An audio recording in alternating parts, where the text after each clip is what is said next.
అంటున్నారు. అన్ని జోన్లు కలిపితే అది 8,000 స్క్వేర్ కిలోమీటర్లు ఎంతో పైన అవుతుంది. ఇప్పుడు జగన్మోహన్ రెడ్డి గారు అంటున్నది కూడా అదే ఉంది. అయితే చంద్రబాబు నాయుడు గారు చెప్తున్న దాంట్లో ఆయన ఎక్కడైతే ఇప్పుడు రాజధాని కోర్ క్యాపిటల్ అంటున్నాడో క్రక్స్ వచ్చి దానికి సంబంధించింది. ఆయన చెప్పిన దగ్గర, చంద్రబాబు నాయుడు గారు చెప్తున్న దగ్గర అయితే ఇంకా 30-40 ఏళ్ళైనా కన్స్ట్రక్షనే పూర్తి కాదు. ఒకవేళ కన్స్ట్రక్షన్ పూర్తయినా అక్కడ జనం ఉండే నివాస యోగ్యమైతే ఉండదు. దానికి ప్రాక్టికల్ ఉదాహరణగానే రాయ్పూర్ లాంటివి చూపించాం. నయా రాయ్పూర్ ఇప్పటికి 20 ఏళ్ళు అయింది. ఐ థింక్ వీడియో మొన్న వేసి చూపించాను. ఇప్పుడు కూడా స్ట్రక్చర్స్ ఉన్నాయి, రోడ్లు ఉన్నాయి, మనుషులు అయితే లేరు. అక్కడే ఎక్కడైతే 4-5 వేల కోట్ల పెట్టుబడితో,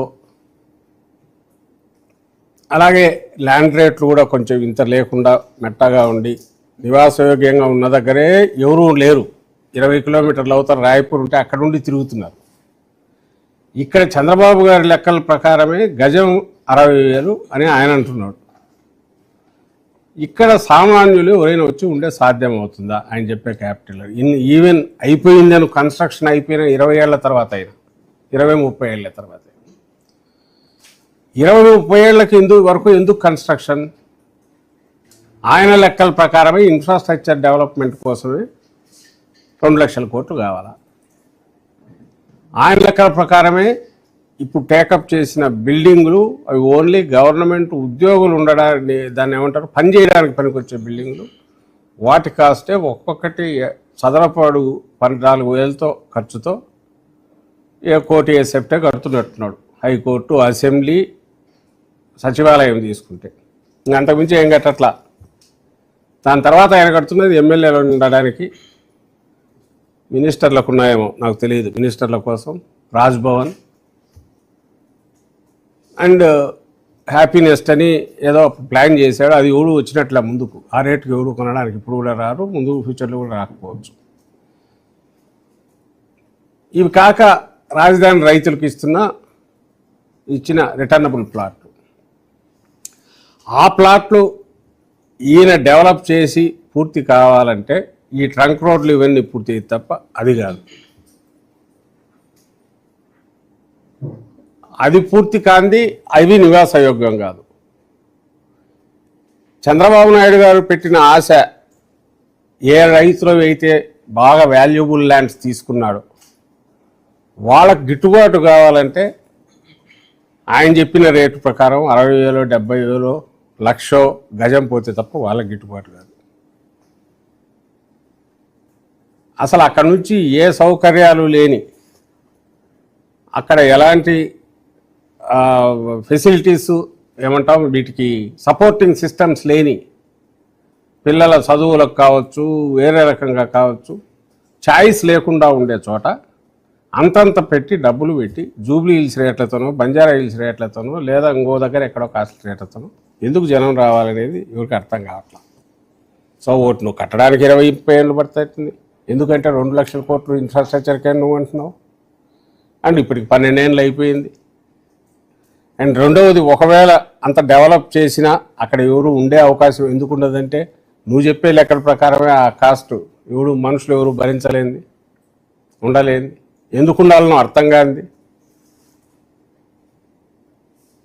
మూడవది, అసలు అక్కడ ఎవరు వచ్చి ఏమీ లేకుండా 20-30 ఏళ్ళ వరకు ఈ 2 లక్షల కోట్లు ఇన్ఫ్రాస్ట్రక్చర్కే పెడితే ఇంకా ఎన్ని లక్షల కోట్లు నువ్వు ఇంట్రెస్ట్లు కట్టాలా, ఎన్ని లక్షల కోట్లు మిగిలిన సపోర్టింగ్ సిస్టమ్స్ డెవలప్ కావడానికి కావాలా? వాళ్ళు అక్కడికి రానంత వరకు అక్కడ అది ఒక live city, living area, habitat ఎట్లా అవుతుంది? ఇవి క్వశ్చన్. వేరాజ్ జగన్మోహన్ రెడ్డి గారు చెప్తున్నది సేమ్ ప్రాంతమే, కానీ జగన్మోహన్ రెడ్డి గారు చెప్తున్న దాంట్లో ఇమ్మీడియట్గా ఇందులో ఏ 10% ఖర్చుతోనో క్యాపిటల్ యాక్టివేట్ కావడమే కాకుండా రాజధాని ఇవి ఇప్పటికే పూర్తిగా జనావాసాలు అయినందువల్ల, ఆల్రెడీ కనెక్టివిటీ పూర్తి ఉన్నందువల్ల, బయటి ప్రపంచంతో సంబంధాలకు విమానాశ్రయం రూపంలో కావచ్చు, రైళ్ల రూపంలో కావచ్చు, లేదా ఇప్పుడు పోర్టు రూపంలో కావచ్చు, ప్రపంచంతో ఇప్పటికే పూర్తి కనెక్టివిటీ ఉన్నందువల్ల, బిజినెస్ హబ్స్గా ఇప్పటికే డెవలప్ అయినందువల్ల కేవలం ఒక 10% ఖర్చుతో, అది కూడా ఒకేసారి కాకుండా దఫాలు పెట్టుకున్నా కూడా ఒక ఇమ్మీడియట్ గర్వంగా చెప్పుకోదగ్గ క్యాపిటల్ రావడమే కాకుండా అది ఎకానమీని బూస్ట్ చేసే ఒక గ్రోత్ ఇంజన్గా కూడా అవుతుంది. ఇది రెండిటి మధ్య తేడా.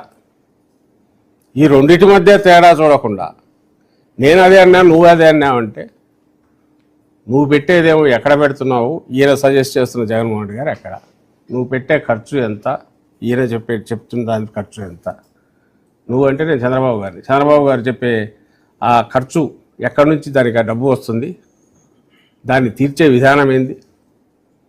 ఇప్పటికే నువ్వు 50,000 కోట్ల కాంట్రాక్ట్లు ఇచ్చినావు అంటే గుడ్డి ఏమి లెక్కలు లేకుండానే సంవత్సరానికి 4-5 వేల కోట్లు నువ్వు ఇంట్రెస్ట్లు పే చేయాలా. ఇంకా అది 1,00,000 కోట్లు అయితే 10,000 కోట్లు దగ్గర అండ్ 2 లక్షల కోట్లు అయితే 20,000 దగ్గర. ఇంకా నేను చిన్న ఓట్ల నీళ్ళు ఎత్తిపోయడానికి నువ్వు చేసే ఏర్పాట్లకు 3-4 వేల కోట్లు, లేదా ఎత్తిపోయడానికి అయ్యే ఖర్చులో, లేదా స్కై స్క్రాపర్ బిల్డింగులు చంద్రబాబు నాయుడు గారు ఊహిస్తున్నవి కట్టి అక్కడ మోడరన్ సెక్యూరిటీ సిస్టమ్స్తో హై స్పీడ్ లిఫ్ట్లు పెట్టి దానికి అక్కడ ఉద్యోగులందరూ మైండ్ సెట్లు మారి సెక్రటేరియట్లో 39వ ఫ్లోర్లో పోయి పని చేసి మళ్ళీ కిందికి దిగి, లేదా ఏదన్నా అనుకొని ఇవి జరిగితే ఏ రకంగా బయటికి రావాలని వాటికి డ్రిల్లు చేసుకొని మన ఉద్యోగులు ఎవరైతే ఉన్నారో, లేదా అసెంబ్లీలో అయితే శాసనసభ్యులు, లేదా హైకోర్టుకు పోతే అది ఎన్ని ఫ్లోర్లు కడుతున్నారో తెలియదు, ఎందుకంటే అన్ని రహస్యం. ఇంకా వాళ్ళ ఆ పని వర్క్ కల్చర్కు దీనికి ట్యూన్ కావడం అవి, లేదా అవి మెయింటెనెన్స్ కాస్ట్లు. మనం 5 స్టార్ హోటల్లోనూ హై రైజ్ టవర్స్లో చూస్తుంటాం, మొత్తం క్లోజ్డ్, పైకి పోతే విండో అన్నీ తెరిచి పెడితే వాడు కొట్టుకొని పోతాడు ఆ గాలికి. అక్కడ అంతా అది అవుట్ ఆఫ్ నోవేర్, అది ఏం చుట్టూ ఏమీ కూడా లేవు. బాగా మాన్సూన్స్ సీజన్లో గాలి కొడితే ఎట్లా అవుతుంది, టోటల్ గ్లాస్ క్లోజ్డ్ ఉండాలి.